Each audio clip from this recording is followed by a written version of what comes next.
Olá, tudo bem? Aqui é o Júnior Santos, pastor da Palavra Viva em São Leopoldo. Eu quero com essa mensagem inspirar, te encorajar a você viver novos níveis de fé com Deus. E eu queria falar nesse dia sobre vencendo a maldição do quase. Sabe aquele tipo de pessoa que nada e morre na praia?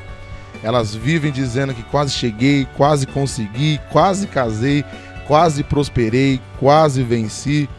Eles são pessoas que resplandecem, mas logo vai embora. São pessoas que não conseguem concluir, elas não conseguem dar continuidade em nada. E eu queria falar com vocês 4 coisas urgentes para você começar a viver e vencer essa maldição do quase. A primeira lição que eu queria passar para você nesse dia é: nunca se promova. Teve um episódio na Bíblia de Geazi, lá em 2 Reis, capítulo 5, que quando Geazi chegou na colina onde morava, ele pegou a sacola do servo e guardou em casa. Mandou os homens de volta e eles partiram. No versículo 25 diz que então entrou e apresentou-se ao senhor Eliseu. E este perguntou: onde você estava, Geazi? Geazi respondeu: teu servo não foi a lugar algum. Mas Eliseu lhe disse: você acha que eu não estava com você em espírito quando o homem desceu a carruagem para encontrar-se com você? Esse não era o momento de aceitar prata nem roupa, nem de cobiçar olivais, vinhas, ovelhas, bois, servos e servas. Por isso a lepra de Naamã atingirá você e os seus descendentes para sempre. Então Geazi saiu da presença de Eliseu já leproso, parecido com a neve. A primeira lição para você vencer a maldição do quase é: nunca se autopromova. Geazi, ele iria ganhar o manto da autoridade de Eliseu, mas não conseguiu controlar o apetite do poder, do dinheiro, da fama, da glória. Eliseu falou: olha, você não é para aceitar prata, ouro, roupas, mas Geazi cresceu o olho. Geazi, ele não controlou a fome pelo poder, pois ele mentiu para Eliseu e Eliseu falou assim: rapaz, você acha que eu não te conheço? Você acha que a gente não está ligado em espírito? Porque Geazi queria se promover. Geazi queria pegar o nome dele e colocar na primeira capa das revistas, do jornal da época. Então, para você vencer a maldição do quase, nunca se autopromova. Por quê? Quando você não se promove, Deus te promove. Recebe essa palavra aí em nome de Jesus. Quando você não se promove, é Deus que vai te promover. Quando você não faz esforço para o seu nome chegar na mesa do rei, é porque o Senhor vai levar como um vento o teu nome da presença do rei. Então, quem não se controla, ele será um contador de história e nunca um criador de história. Geralmente, pessoas que têm fome por poder, pessoas que têm ganância por poder, eles são pessoas contador de história, mas eles não criam uma história, eles não têm a criatividade para inaugurar uma história nova. Amém? Então, a segunda lição está lá em Gênesis capítulo 19, a partir do versículo 23, diz que quando Ló chegou a Zoar, o sol já havia nascido sobre a terra. Então o Senhor, o próprio Senhor, fez chover fogo do céu e enxofre sobre Sodoma e Gomorra. Assim ele destruiu aquelas cidades e toda a planície com todos os habitantes da cidade e a vegetação. Mas a mulher de Ló olhou para trás e transformou numa coluna de sal. Segunda lição: fuja da autocomiseração. A autocomiseração é um dos sentimentos mais destrutivos vivenciados pelo ser humano no dia de hoje. É um dos sentimentos mais sorrateiros que alguém pode alimentar.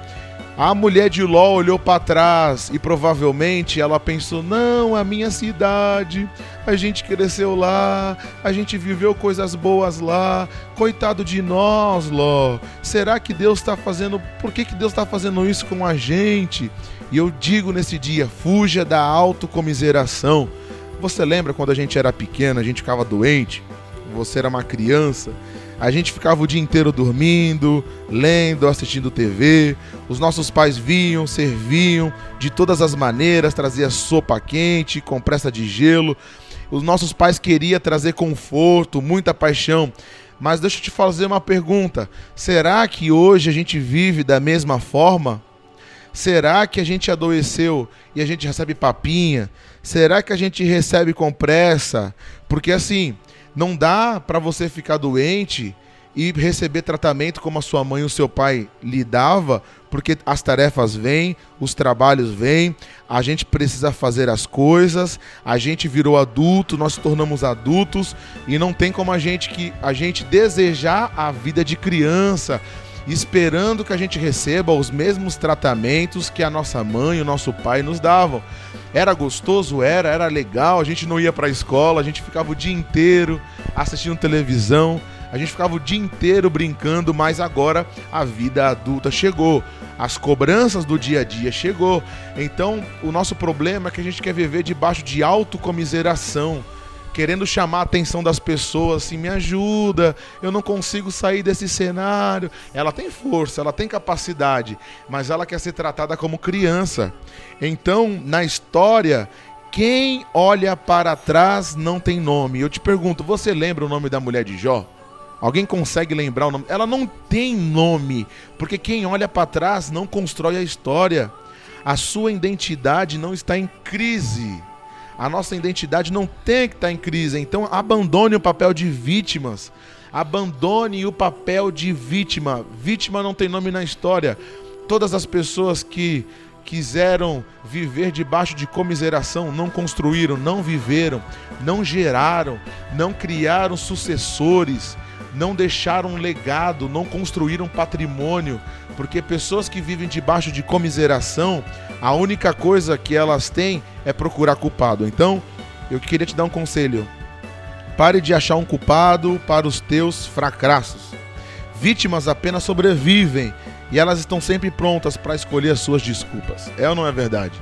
Pessoas que estão debaixo de autocomiseração, eles correm procurando culpados. Terceiro conselho que eu queria dar para você nesse dia está lá em Salmos capítulo 1 e o texto diz: como é feliz aquele que não segue o conselho dos ímpios, não imita a conduta dos pecadores, nem se assenta na roda dos zombadores. Ao contrário, sua satisfação está na lei do Senhor, e nessa lei medita dia e noite. É como árvore plantada à beira das águas correntes, dá fruto no tempo certo, e suas folhas não murcham. Tudo que ele faz prospera. Terceira lição para você vencer a maldição do quase. Pessoas que estão perto de você influenciarão as suas decisões. Olha como o texto diz, que feliz é o homem que não segue o conselho dos ímpios. Jesus amado, que conselho precioso. A miséria quer companhia. Quem são as suas companhias diárias? Quem são as pessoas que você ouve? Quem são as pessoas que decidem? Quem são as pessoas que influenciam as tuas decisões? Ajuste a distância dessas pessoas. Ou você influencia, ou você será influenciado. Eu queria te dar um conselho. Ajuste a tua distância dessas pessoas. Não que a partir de hoje você não vai mais ter contato com elas, mas faça esse ajuste entre você e ela. Se essa pessoa ela não anda, ela te dá conselhos ruins, se essa pessoa influencia para coisas que vão te jogar para baixo, não se afaste dela, mas ajuste a distância, porque o Salmo capítulo 1 diz que bem-aventurado é o homem que não anda no conselho dos ímpios, não imita a conduta e nem se assenta com esse tipo de pessoa. Porque não tem como você fugir. Quem você convive, você vai acabar imitando a conduta dela. Porque nós somos pessoas que recebemos influência. Então, a pessoa que senta do seu lado, ela vai acabar influenciando. E por último conselho, está lá em 1 Coríntios 13. Quando eu era menino, falava como menino, pensava como menino e raciocinava como menino. Quando me tornei homem, deixei para trás as coisas de menino. Quarto e último conselho: tome atitudes que visam o sucesso a longo prazo. A nossa geração é uma geração imediatista, geração que quer tudo rápido agora, e é uma geração que esqueceu de crescer. É uma geração que corre atrás do imediato, só que ela não cresceu.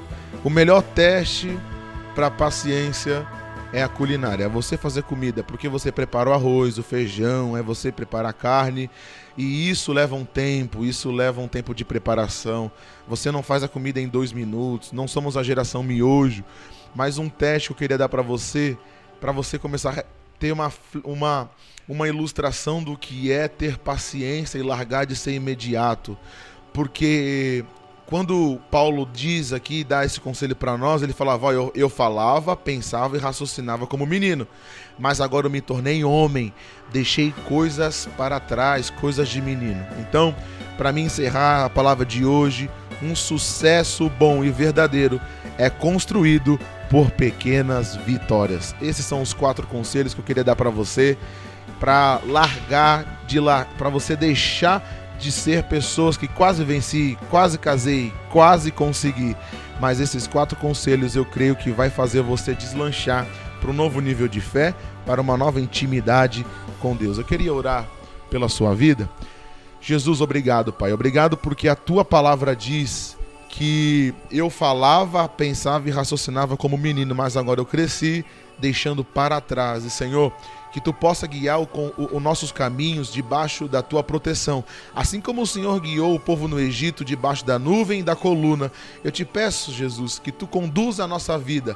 Aonde a nuvem for, nós iremos. Aonde a coluna de fogo ir, nós iremos também. Eu abençoo a tua casa, eu abençoo a tua vida, eu abençoo o teu trabalho, o teu casamento, o teu futuro em nome de Jesus. Amém.